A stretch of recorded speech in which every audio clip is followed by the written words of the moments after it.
Welcome to Midweek News, episode 65.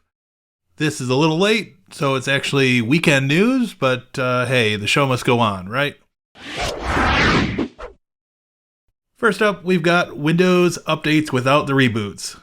The next version of Windows 11 may reduce the number of reboots.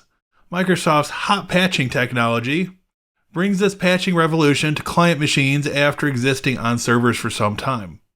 Hot patching relies on baseline updates released each quarter, which will require a reboot. This will be a welcome change to Microsoft's update system.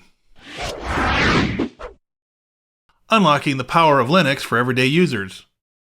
There are many features of Linux in its many forms that everyday users would benefit from. From the community to the baseline security features to the many special purpose appliances, there really is something for everyone. GIMP 3, a sneak peek into open source image editing. The final preview release of GIMP 2.99.18 is available. There are some exciting features coming to GIMP 3 which are unfortunately lost on an art-impaired user like myself.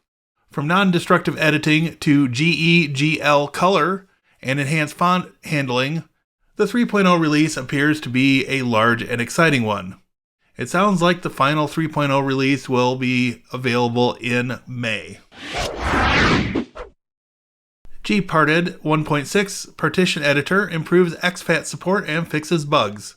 This is a maintenance release that addresses several bugs related to various file systems. Zentyal Server 8.0 has been released. You can find out more information by heading over to the Zentyal website. I also did a live stream covering the installation, basic setup, and joining a Windows 11 machine to a domain on Zentyal. LibreOffice 7.6.5 bugfix release is out. It fixes more than 90 reported bugs. The 7.6 series is now classified as stable or still. And for new features, you will want to check out the 24.2 version.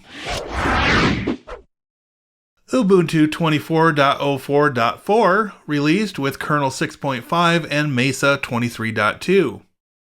If you're an Ubuntu user, you'll want to check out this release, which will allow you to save time during install.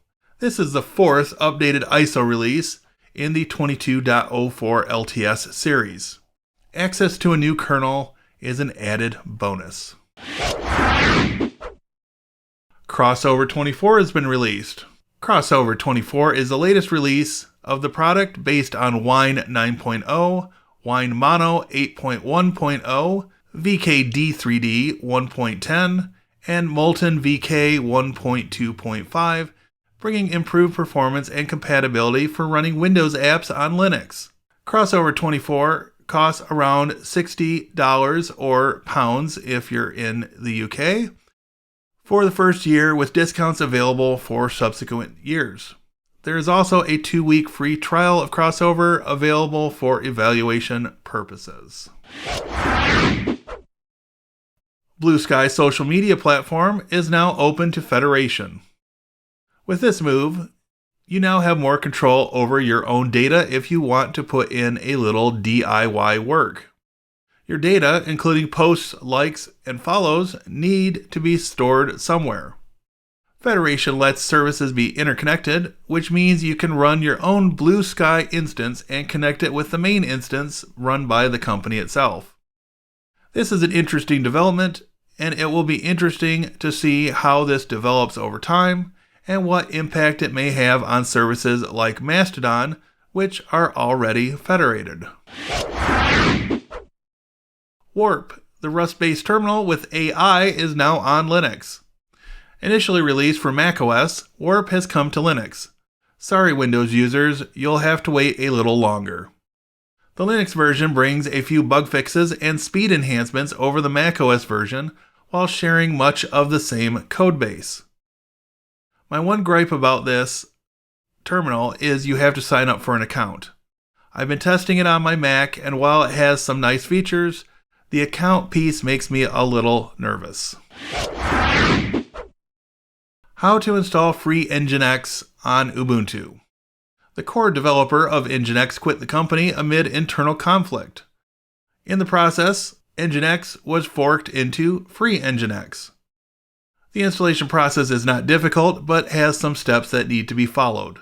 Undoubtedly, this will get easier over time as Freenginx gains more traction. Check your local network speed in Linux, macOS, and Windows. The article guides you through the installation of Open Speed Test on all 3 operating systems. The idea here is that while online speed test sites will test your speed to and from the internet, using Open Speed Test on your local network will help you measure the speed between devices on your network. This is important when you're doing local backups between machines and can help determine problems like bad network cables. And on that note, our rather late midweek news will draw to an end. I want to thank all of you for your patience during this time of building the new sit-stand desk, and I'm on schedule to be on time for midweek news coming up this next Wednesday. Thank you all for watching. Have a great day.